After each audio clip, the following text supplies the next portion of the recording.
بینەر و تەماشەوانن بەرنامە جوات لە هەر جەهەکی بن ئەو دەم و هەموو دەمەوە باش بن بژارەمە بێ هەفتەیە بەرنامە جوات تایبەتە بۆ چەندێ پشتی بریارە ئەردۆگام دەرباسبوونێ بۆ ناباخاکە ڕۆژاوای کوردستانی بێ کوورەهیە 20 میلان و چه شتەبگەرە کوردی تێ خۆستن. بژارەمە وێلگەر هەرێک ژێ مامۆستا فواد علی کۆندەمە کۆمیتە سیاسیە پارتیایەکی تیا کوردستان سووریا وەلگەل مامۆستا نەشئات زازا ئەندامەیە پۆلیتبیۆرەیە پارتیا دەموکراتە کوردستان سووریا و لەگەڵ ئەکادمی ناسێ کورد دکتۆر فەرید سعدون و لەگەڵ سیاستمەدارێ کورد گومان حسێن وەرێ وتوبەشکردن. مامۆستا فواد زێ مژارێ ژەمتە دەست پێ بکەم بەریوێ تەماشەوانێژە هەر پرسێکەوە ژیابن ونجیکارن ئاراستەی میێوانێ بەرنامە جوات بکەن ڕێهشتنە کۆمنتان بە باوایەکی ڕاستە ڕاست کوون هەرسەر ئەکرانی ئارکێ تێ پەخشکردن. مامۆستا فواد تورکیا گەفە ئەنجامدانە ئۆپەراسیۆنەکە لەشکەری و ئاباکردنا دەبەرە ئارام لە ناوچەیان سنووری و بهتراوە ڕۆژاوای کوردستانە بە کوراهەیە 20 میلان کووتکێ 32 کیلۆمتر. شروعاتە ژێ گەفێرە چیە چواتێک ژێ گەفێرەتەوەش بەرچە دەمانە هات دەست پێکێدا کەرم کە سلااو و ڕێز شتەر و ژمێوانێ تەی هێژار گەلک سپاس. دوێ ئەم هەنێکی کورت شوون دڤەگەڕن یعنی بەری 3 ساڵا وەختاگە تورکی دەرباس بوو گرێسپی و سەرێکانیە دو پەیمان هاتن ئەمزەکردن بە ئەمریکارە و بە رووسیا هەردوو پەیمانژی وەک گوتنە ئان هاتە گۆ دەبێ بە کویرانیە 20 میلا یعنی 30 کیلۆمتر هەیە 32 کیلۆمترە دەبێ قەسەدێ خۆڤەگەڕینە بشووندە و لوێدا ئیدارە وەک دەبێ سڤیل چێ بوێ و لەسەر vê پەیمانێ تورکی سەکنی حتا ئیرۆ ئەو پەیمان وەک ئەم دەزانن لەسەر عەردێ پێک نەهات تەوی هەنێک دەوریاتێ لەشکەری ئێ رووسی و ترکا بە هەڤدوور گەڕیان لە ویسی نۆڕیانی لێ پێک نەهات تورکی ئیرۆ ji بۆ çivêya وەک دەبێ ئیسارە دکێ هون دەزانن ڕەوشا ئۆکرانیا vegirêdayî تورکی وەک دەولەتێک di ناتۆ de ئەهمیەتا wê zêde bû وەک موقعê wê جیۆسیاسî dikaribe tehdê Rûsa bike bi girtina medîqê Bosfor Türkî wek dewletek kare bêna ji derbasbûna Finlanda û Swêd NATO ev mijarana Türkî xweşik li ser sekinî û dît fersendek hatiye Rûs jî xwe bi dikşînin gelek leşkerê xwe bişînin Okrayna wê valebûnekê di herêma ag têr derbas bin çi Rifet be çi Kobaniyê be çi Menbic be Rûs wê leşkerê xwe didin ew valabûn îranî nikarin dagirin rejîm nikare dagire ve Tirkî dibîne fersendek zêrîne ge îro karibe bêjî wek dibêjî jî we peymana xwe bi cînanî ez ê derbas bim. Ev sedemê asasî ye ge îro Tirkî vê fersendê ji dest xwe bernade. Lê heya kîja derecê ew ê karibe pêk bîne dîsa ew ê vegere girêdayî bin bi mewqifê Rûsa û mewqifê Amerîka. Gelo bazar bi vanarkirî ya na keskayî stendinê ya na di baweriya min de heta îro li gor tê xuyakirin ji Amerîka keskayî nestendine lê ihtimalek gelekî mezin e ji Rûsya stendibin ji ber Rûsya bi hacetê Tirkiyê ew ê jî bazarna bike bi divî warî de. kerem منە دەهوانێ منێ دیژیانەت خەڵم دەرفەت مەواژی مامۆستا نەشاتمە بێن سەروێ چەندی ڕاوەستن هەفتەم لەگەل گەپێن تورکیا بە دەرباسبوونی و ئەنجامدانە ئۆپەراسیۆنە لەشکەری و هەفتەم لەگەل و ئیرۆ ئەنجومەنە ئەولەهیە تورکیا گەنەشاشم جوینەکێ گەلدار دەخێ دەربارەی دەستپێکردنا ئۆپەراسیۆنیانە پەیادا لە باژارێ کوبانەی ڕۆژاوای کوردستانê li cihê ku dihata gotin Tirkiya dîwar ew dîwarê navbera wê Rojavayê Kurdistanê darakiriye xwenîşandanekî li dar xistiyê tê de daxwaza serbestberdana Abdullah Öcalan dike û dehma demê de پشتەبانیە چەکدارن پەکەکە لە ناوچەین و لێ هەنەیەن سنوورین هەرێما کوردستانیان دووردا بەر چێ ئەو خۆنیشاندان هەبدەم بولگە لە گەفان پێدە بێت جارێکە دی چیت خوازش کرد ڕۆژاوای کوردستان و چ بەهانەیەکت خێدەستی تورکیادا حقیقتا دەبێژم دەبێت دەربارەی هەروەها دەستپێکێدا سلااو و ڕێز بۆ تا و مێمانێتەوە هەمی تەماشەبان مێژە دەبێت دەربارە هەدا هەتا مرۆ بزان بێ کە ئەو بریارە هاناکێ وێ جی بجی بێژی تورکیا و عێریش بکێ هەتا هەرێمی هاناکێ دەبێ مرۆ بزان بێ قەننا سیاسی ئیر ڕۆژ ڕەوشاگو هەرێم هەمیتێ بەدچنیا ژیوە گوتی ڕەوشە ئەولهەیە گۆ ئانا شەڕێ گودنابێ ناڕووسا و ئوکرانیا دەوتە داعیاتێ وێ ناکێل سەر تەواهی منطقی و تەفاهماتên siyasî goçê dibe ev ya hemî pêk vegirdayîna mirov nikarê wekî tizviyekê jî qutke bo wê jî ez dibêjim ev xweste ku daxwazê Tirkiye êgokevnî neh dibin ev ya ne girêdayîne bi niha ve girêdayîne wekî Mamosta Fuad jî anî barê keftinên goberî niha jî çêbûna ew tefahumatên ku wî çaxî çêbûn bi Tirkara li ser valayiya mantiqî çûma anha ya jî Tirkiye derbas bê em nedwê baweriyê dine heta niha gotî tirihniya kesk heye heta got Tirkiye derbas bibe lê ev ya jî girêdaye bi projeyekî pêşerojê ve ya jî girêdaye hin tefahumatên siyasî meselên derbasbûna Swêd û Fînlanda we gotî bo mesela NATO meselên we gotî Ukrayna yanî gelek çîrokên hanakê girêdayîne bi vê mijara hanakê ve jî her wiha bazarnî sirعetê herêmên me de jî me ev mewduê hanakê bo çi peyê dêvê nakêtkê di bahweriya me de pek ez nedibêjim peyê dê ye PKK ye PKK îro roj hebûna wê di hundirê Kurdistana Sûriyê bûye sedemê gelek menatiqê me bûne cihên qedmê ji aliyê Tirkiye ve bo wê jî eger em hinekî bişûn de vegerin Serêkaniyê Efrîn Girê Spî ev herêmê hanakê timam berîn hat têk çûne netîcan va mumaresatê he heta du dikaribê we gotî rêgir bê pêşiyan va planê ku îro roj Tirkiye didê û ev aloziyên gund herêmê de çêbin tedayiyatê ku li Efrînê li ser xelkê me çêbûyî heta tu dikaribê ez dibêjim pêwîstî pê heye bi hacetî hin tefahumatên siyasî ne tefahumatên siyasî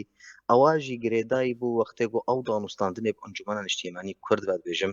dest pê kirin wextê ku Amerîkana xwe xistin garantor ji bo vê mesela hanakê jî xwe bixwazin ev levkirina siyasî hebe yek ji xweste ku daxwazê Encûmena Niştîmanî Kurd derxistina PKK ji herêmê me ew derxistina ha da nebê zerî'a di destê Tirkiye de her carekê Tirkiye qedmekê di menatiqê me de bikî febitalî ez dibêjim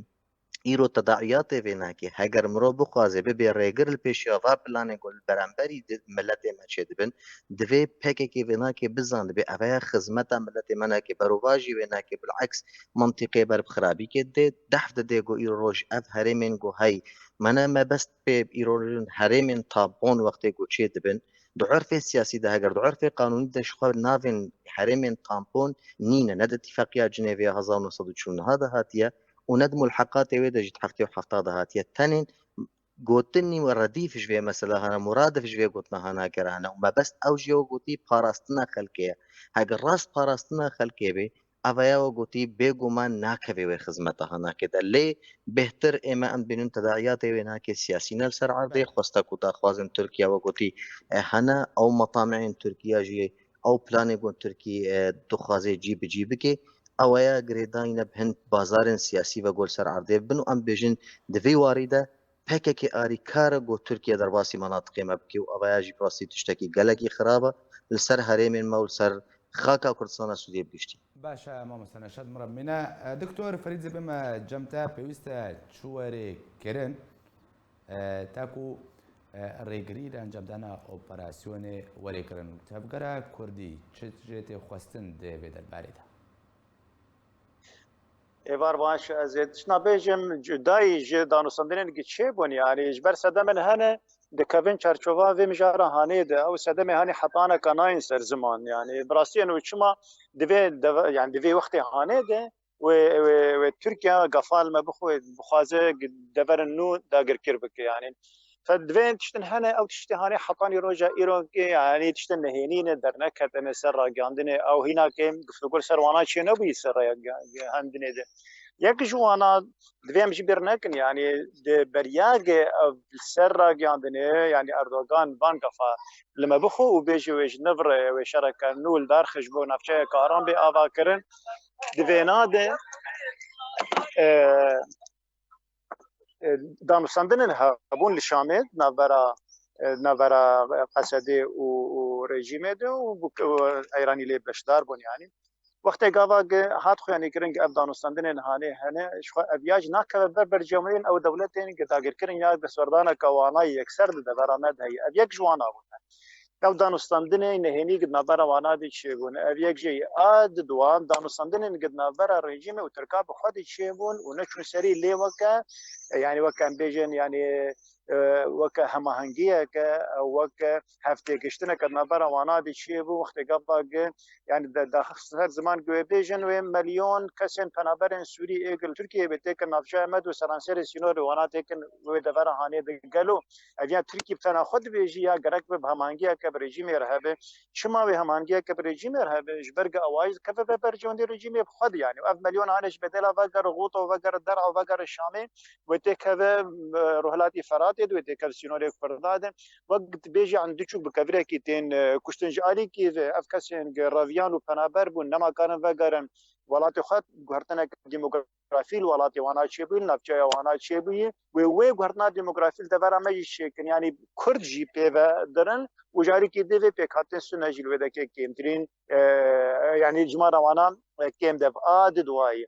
كي فينا ناخذ يعني قالوا افتشاد كذا بنجو امريكا دو ولا نا يعني دي اف برسا هنيجي بيكرن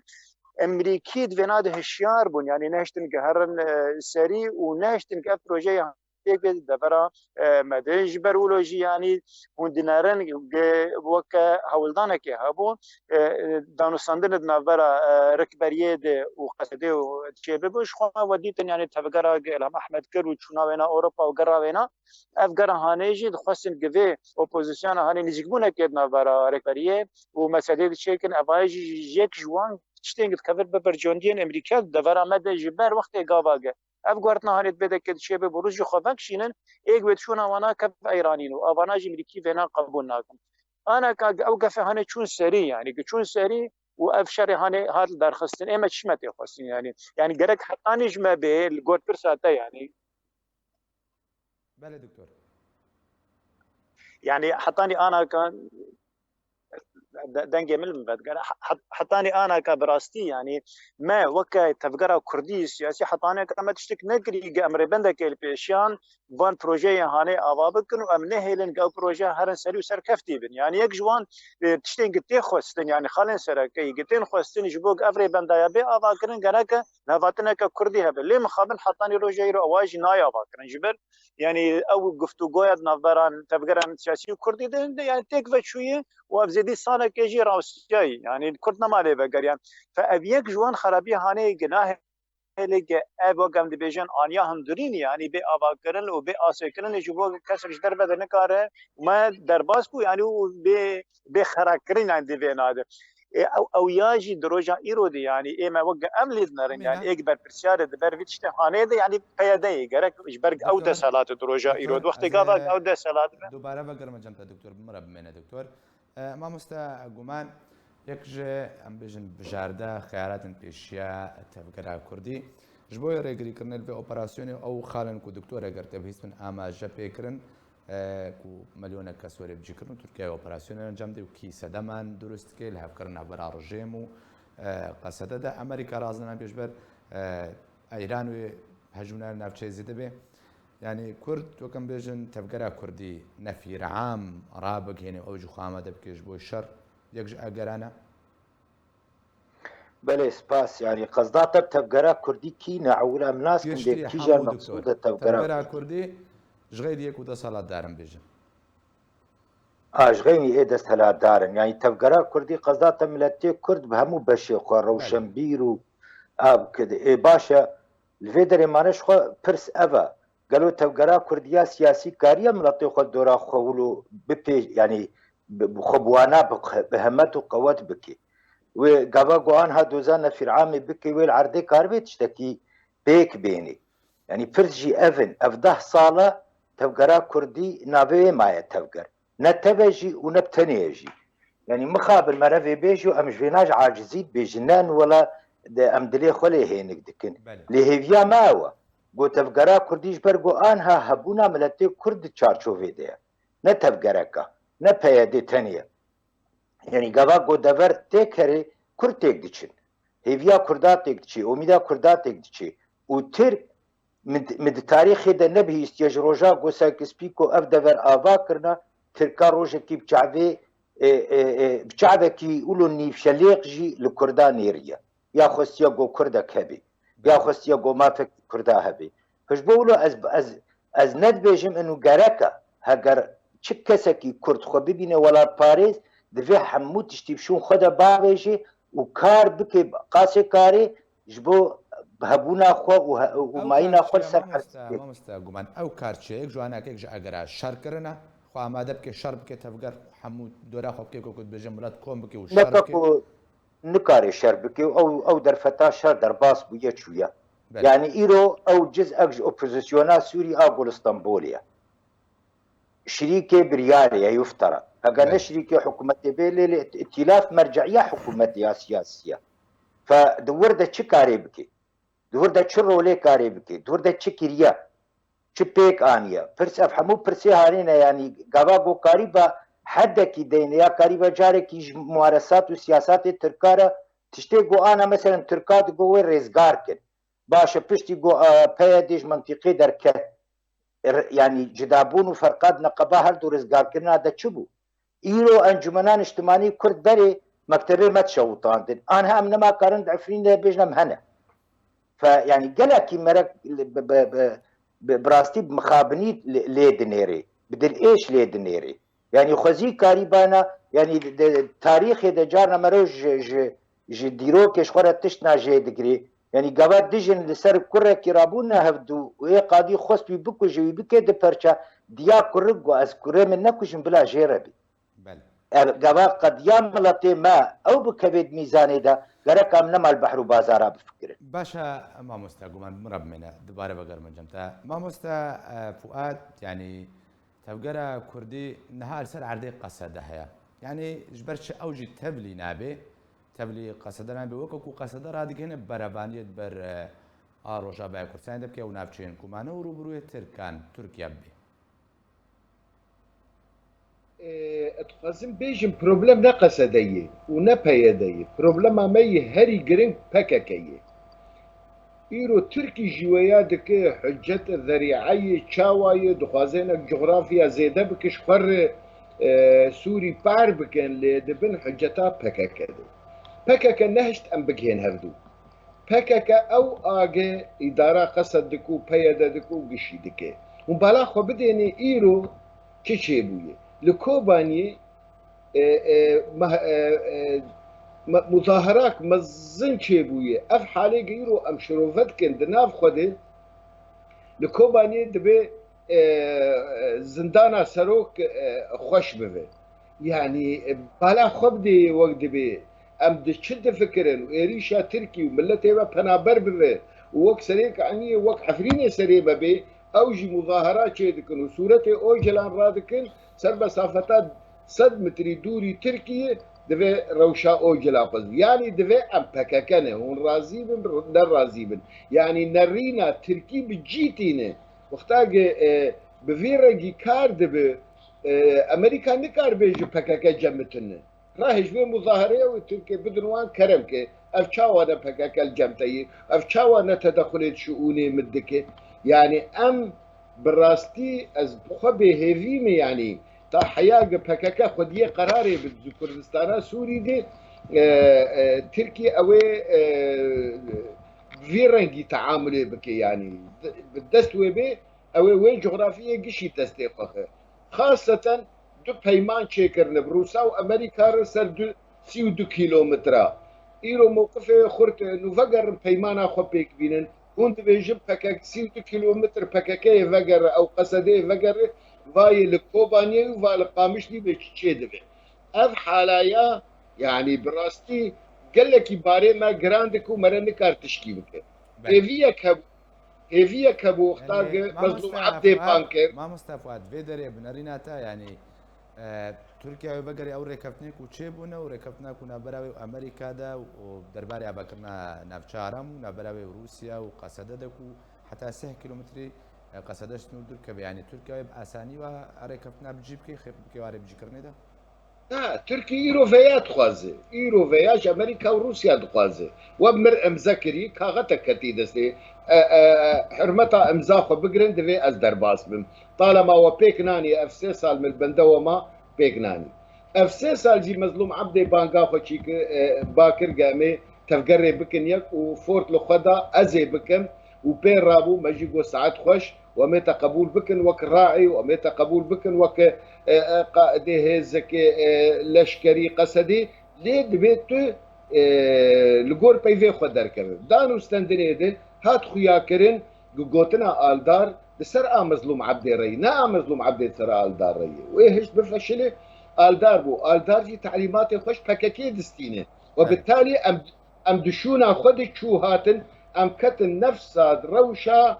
بري سريك عنيه يعني بفي رنجي او تجاري ام تهيفيا برا كسنك جمي كارب بجين هبدو وبريار دستي بكاكي دو جميل بايق دا خويانيه كيدده بانكا كيدده دبي جواني شورشكير باركي خرابن وشاب اركي خرابن او شرينات هو بكن وكاربن بتركي يعني او بخد بيجن آلدار بري دمهاغو وقتاگه تركي وامد كفن بيفاني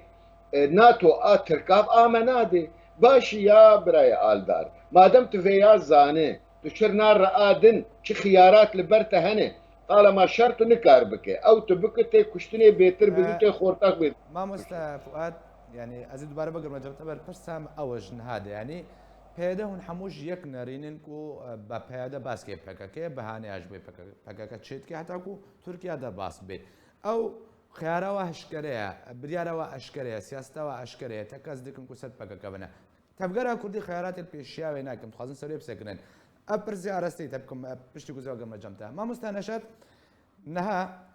يعني ام بجن ازمون بري انا دمك وحفلين هاتا كنترول كرجاريه تركيا با تركيا اوبراسيون لسري كانيو گرسپی انجام ده تبقرا کردی بگشتی نبتنیم بجن انا کسا تبقرا کردی بگشتی بتنه داخویانی ادانه کرنه درخستن ادانت کن ایریشه ادانت کن شرمزارت کن داخوازش جواکان عبدالتیت کن داخوازش امریکات کن یعنی همو داخواز و ادانه کرن بو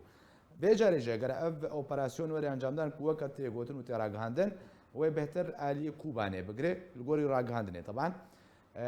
تبقرا کردی دیسا يعني إدانة كرن بسج بوي باراستنا خاكا كردستان سوري والله دەستپێکی بەری ئەزهار ماوەیە vەگەرمەن سەر چەند خاڵێک گۆهاتن زمانەس حەستم بەحسێ بکەم یەک ژوان خاڵێ هاناکێ نەتەفگەرات سیاسی کوردی تەنێ ملەتێ کوردی کوردستانە سووریە حەمیل سەرحەف بن ئیرۆ ڕۆژ نە هەمبەری وەگوتی دەوڵەتا تورکن گوتکارە بن بڕاستی بەرخۆدانێکێ بکن سوبەی ببن ڕێگر یاژی نەهێن گۆ تورکیە دەرباسی هەرێمەمە ببێ ئەگەر هات و بریار هاتەستاندن گۆ تورکیە دەرباس ببێ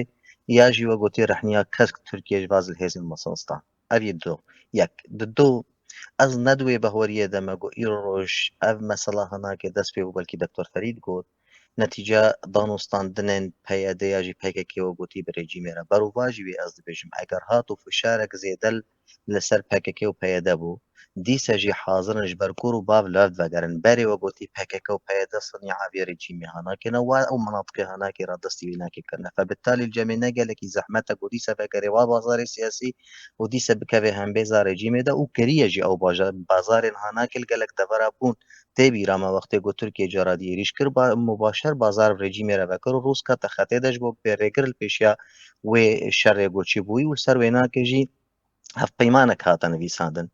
سسê ê min ez dibêjim Tirkiyeyên gelek merhemê nakê ji vê mesela hanekê ne ne tenê we gotî meremek jê we gotî girêdayî bi Amerîkana ve hin qizincên siyasî dixwaze jê bike meremek jê girêdayî bi Rûsa ve hin qizincê siyasî jê bike meremek jê girêdayî bi Hindiyê jî wekî partiyek siyasî got berê wê hilbijartinê 2023 febitalî ev her sê çar meremên hanakê bi rastîn qewetekê didê partiyan îro gotî Tirkiye bi rêve dibe dikaribê sibehî pêşerojê vade ku dûlavê hanakê timan bo xwe cîbicî bike li ser wê jî ez dibêjim em bi hecetî gelek tiştan e wekî tevgera siyasî Kurdî Encûmena Niştîmanî Kurd zêdeyîn got îro roj belkî doktor jî îşare pê kir yek ji tiştên sereke heta em dikaribin bibin rêgir divê ew دانوستاندنên goçê dibin divê ew danûstandinê hanakê bi heqîqet bi rêve herin û bikevin xizmeta xelk û xaka me de nel ser guhercewendiyên gopekekê dixwaze vê herêmê de bike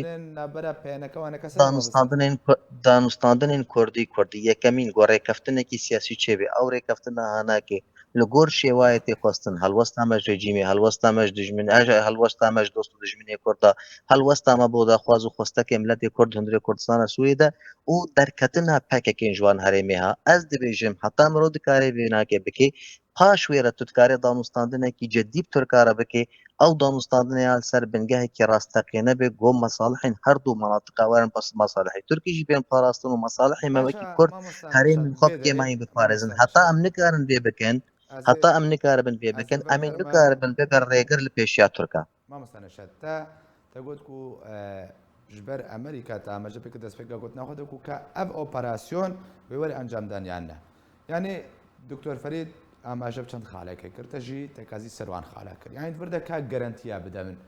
garantî Amerîka beriyan ha Amerîka serêkaniyê û girêspî bû ji da vekişeha Tirkiye operasyon encam da garantî Rûsyayê bêjin Rûsya li Efrînê bû vekişiya Tirkiye operasyon encam da ez nedwê behweriye de me got îroj Amerîka dikare we gotê rehniya kesk bidê Tirka ya jî we gotê Rûs dikare vê rehniya kesk bidê Tirka anha her du jî nehazirin ku wê rehniyê bidin berûva jî wê nake her du jî nikarin wê rehniyê bidin ji ber gelek mesalihê wan nakê nakok navbera heta hene bi wê jî ez dibêjim Tirkiye merem ne wê nakê hene ew meremê hanakê siyasî ne bêhtir ev meseleha ev fişara hat vî wextî de dixwaze bike wê hin meremê xwe siyasî bibe serî ji gelek ji aliyê Tirka ji aliyê Amerîkana ve ji aliyê Rûsa ve jî febitalî ez dibêjim ev mewduê hanakê kevne nû tenê hat cehdê bo gotî meremên siyasî bo Tirkiye bixwe lê tê derbasbûn ez nedwê beweriye de me got wextê niha de bibe باش دکتۆر فەرید بەرە خودمە جەمتە دکتۆر یەک ji ئەگەران جادا کوردی تێ باسکردن ئەوەکو مادام تەفگەرا کوردی نکارێ لەگەڵ پێدێ ڕێککەوتنان بکێ دانوستاندنێ بکێ بە هەماهەنگیە ئەوەیەکی ڕاستڕاست لەگەر تورکیا بخوا بکێداک و گەرانتیەش تورکیا وەربگرێک و ئەزمونە ئافرینە و سەرێکانیە و گرێسپی دووبارە نەبێ تەفگەرا کوردی ئامادەش بێت شتێرەک و بکێ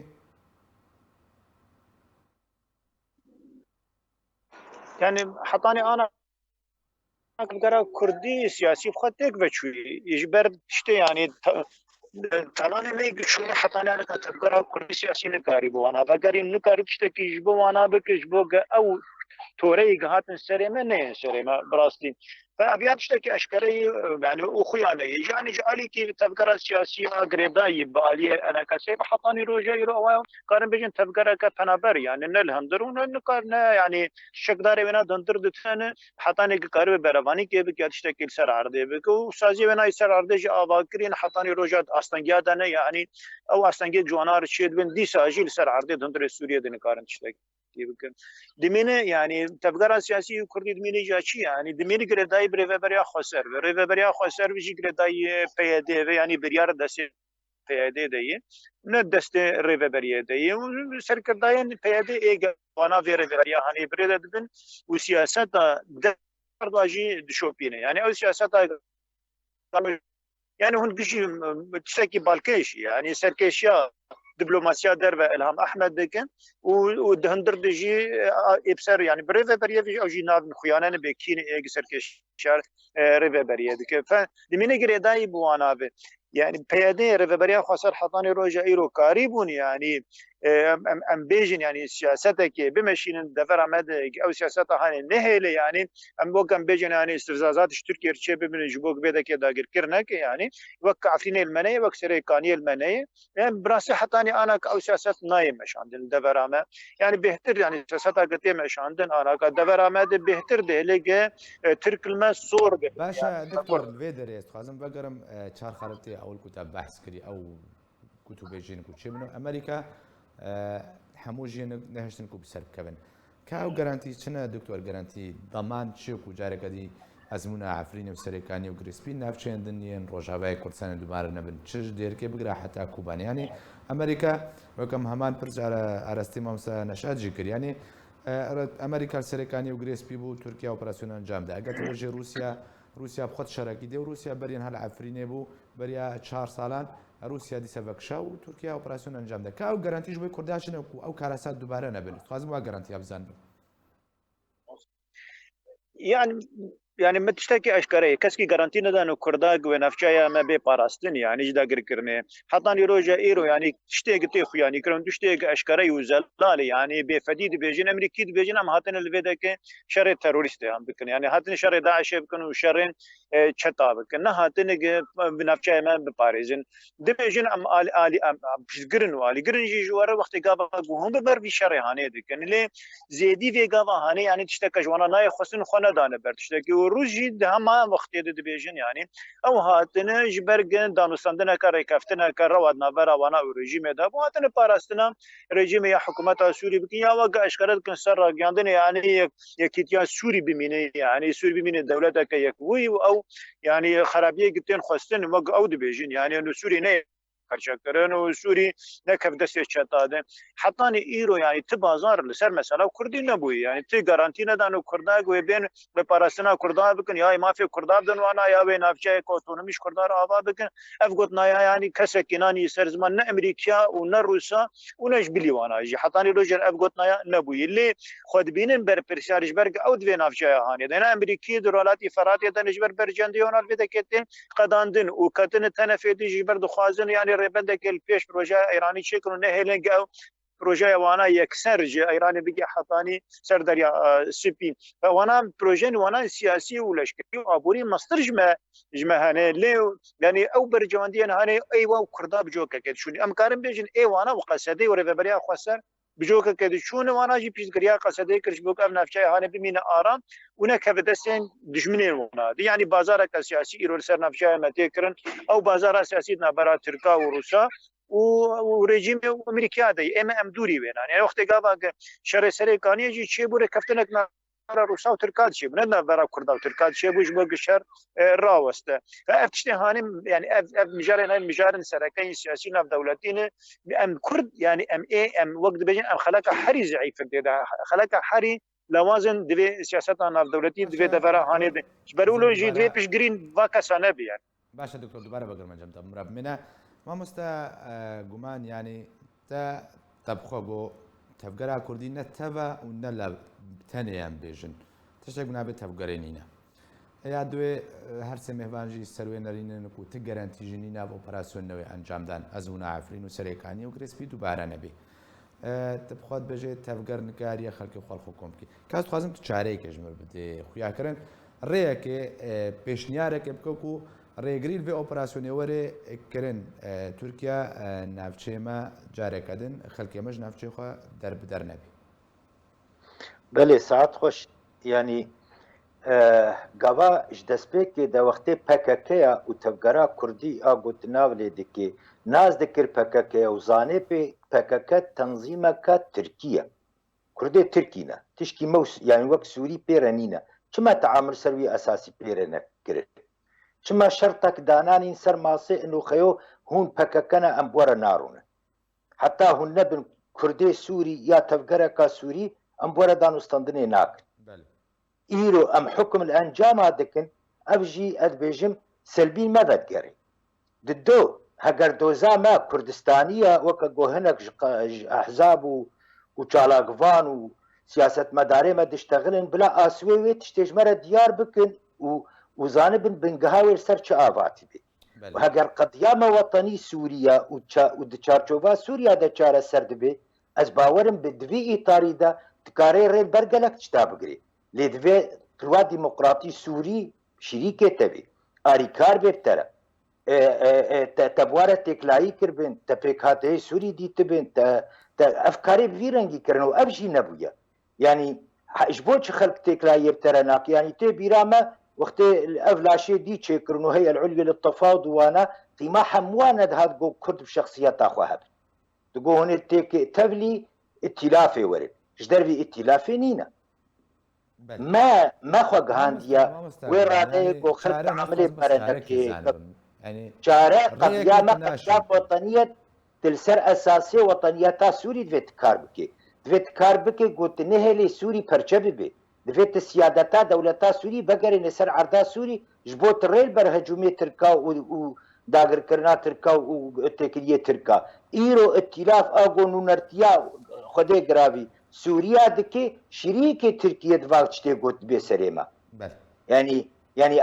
ئەو ژی بحجەتا ئاپۆچیا و بحجەتا نزانم چێ باشە مانە ئەم شریکێ وانە و ئەم خودیە جهن و ئەم هەموو تش دەستێمە دە چما ئەفرین تەسلیمی مە نەکرد چما وێ قەوەتێ نات نەما گۆ ئەمکارە بن ڕێ بەر پەیەدێ بگرن پەیەدە شریکێ تەحالفەیە شەڕێ داعش و اتفاقیا وا قەسەدرەیە تعتیراف تشتێکی دی نەکردن و دەمانات و تگارنتیژی نەدانە کەسی ئەم چما بێ مەسەلە هانێ بوی ڕەنگی دکنیان مامۆستا گومان پرسێک دووردە هەیە نەها کێشەیە تورکیا لەگەر کوردێن ڕۆژاوای کوردستانی کوردێن سوودیان لەگەر پەکەکیەک و دەسەڵاتدارە لێ دەری بناوێ پەکەکێ و بناوێ پەیەدێ بناوێ تەرۆرێک کۆکا کورداتێک دەبێت یعنی تورکیا لە دژی پەکەکە و باسکێنوێ ڕۆژاوای کوچمان ڕۆژاوای کوردستانی هەنێک و ئەولور نەمێنن تشتێک کارەساتێک سەر کوردان دەنای گۆ ئەوور نەمێنن ژی ترک حتا ژێوەرێ ناهێن تجریبا کوردستانی عراقی تەکرار ببێ ژبەر ئەوزانن جەموێت هەندرێ تورکیادا هین مژارا کوردی نەپژەهایە لێ سووریادا ئەو چارەسەری پێکتێن حتا ژێوەرێ ناهێلێ کورد بگەنە شتێک باشە مامۆستا گومان مامۆستا فواد مرە پرسامە گەر بیراتە بێت کارێک کەرم بکەین والله تا دووبارە کردبایە مامۆستاد بێم سەر پرسەکەدەن یعنی هەمووژی تەکەس دکن و پەکەکە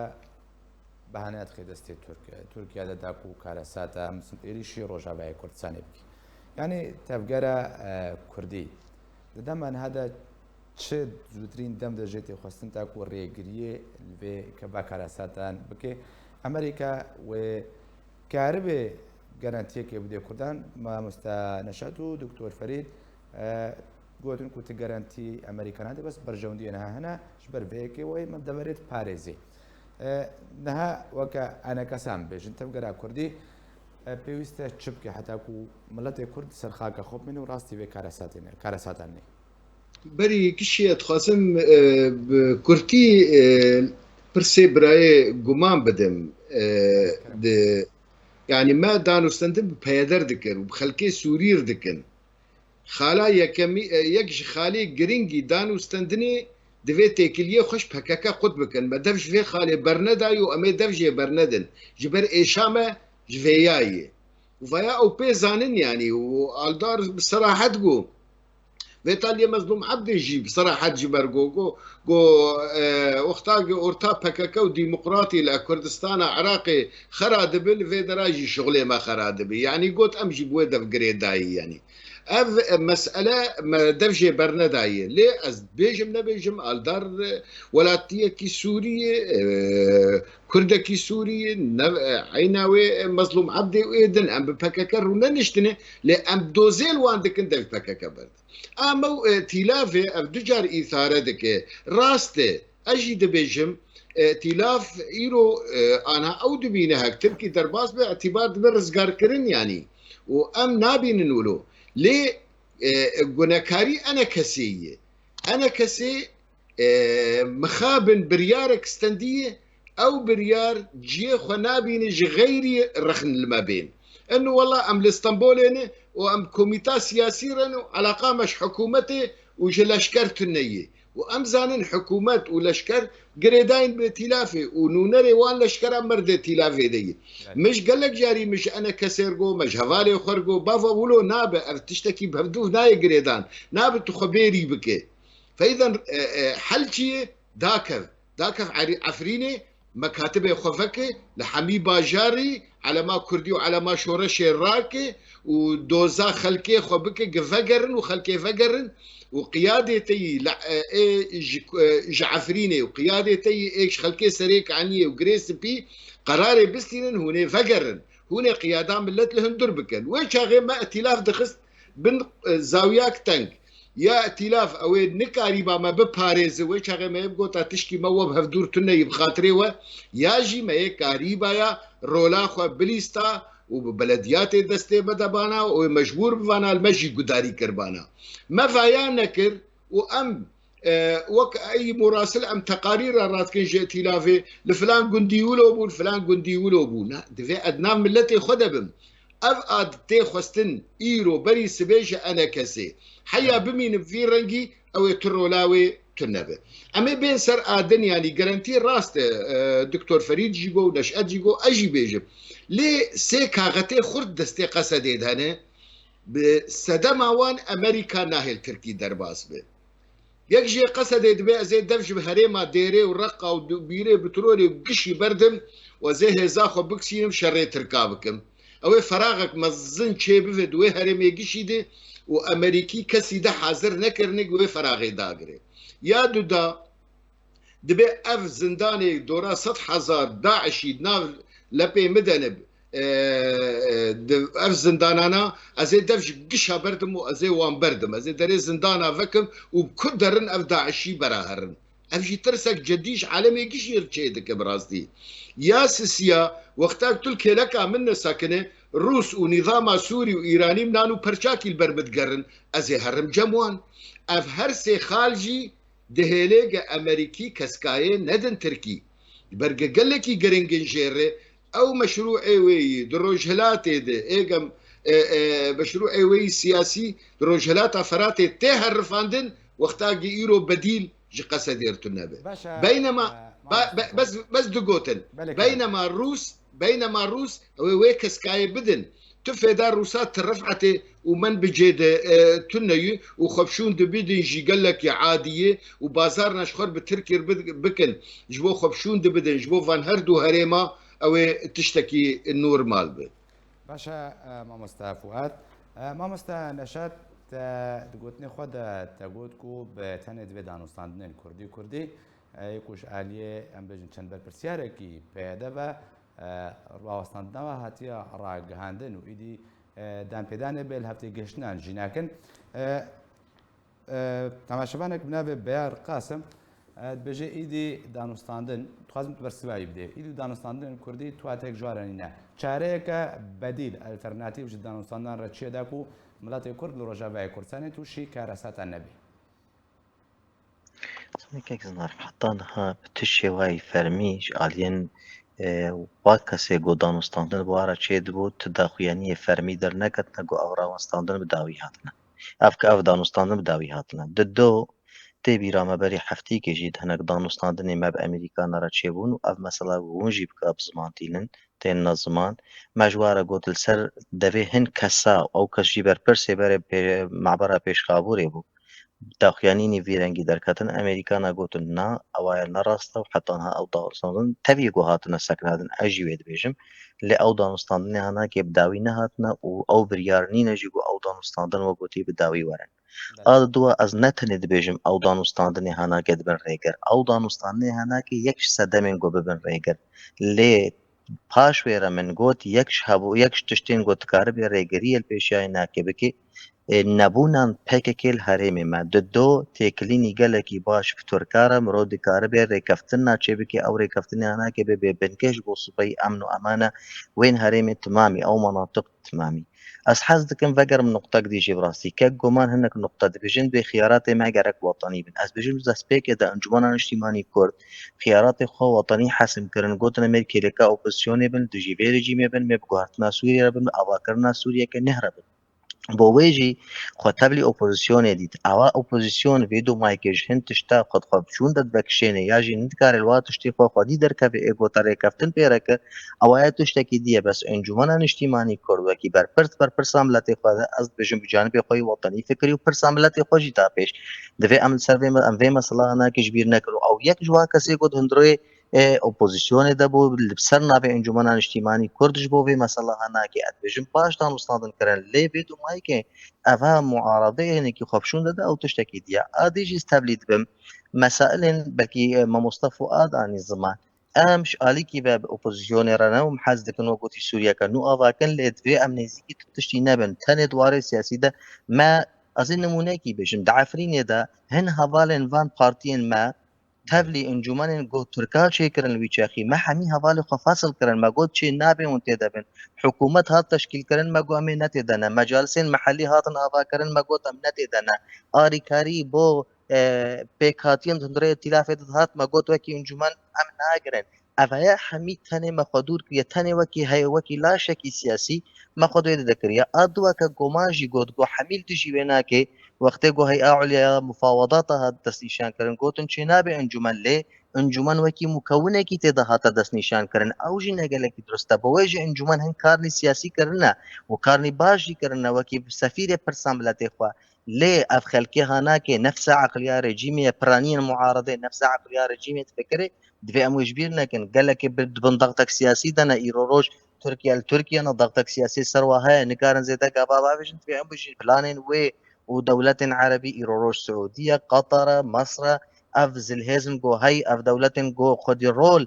دستێوەردی هەندڕۆستی گوتی پرسا سووریە گشتی دەکەن هەر یەکێ ڕۆڵەکەوی تایبەت هەیە ناهێن گو ئەف مژار هەری سەری فبالتالي ئەم نەگازن دێژور بکەن معادلە دەولی بەلکی وەکی کورد ئەم هەری وەکی دکتۆرژی گوت ئەم هەری خەلاکە زعیفن دەبێ مەسەڵە هەناکەدە فبالتالي ئەم دراژن گونە هەم تمامی بخن سکورا خۆدا ئەدبژم ئەوایە نەگەلێکی ڕاستەگەلک نمونە کورسانە عێراقی وەکی واقعێکی پێشیان مەبوو لێ دەبوو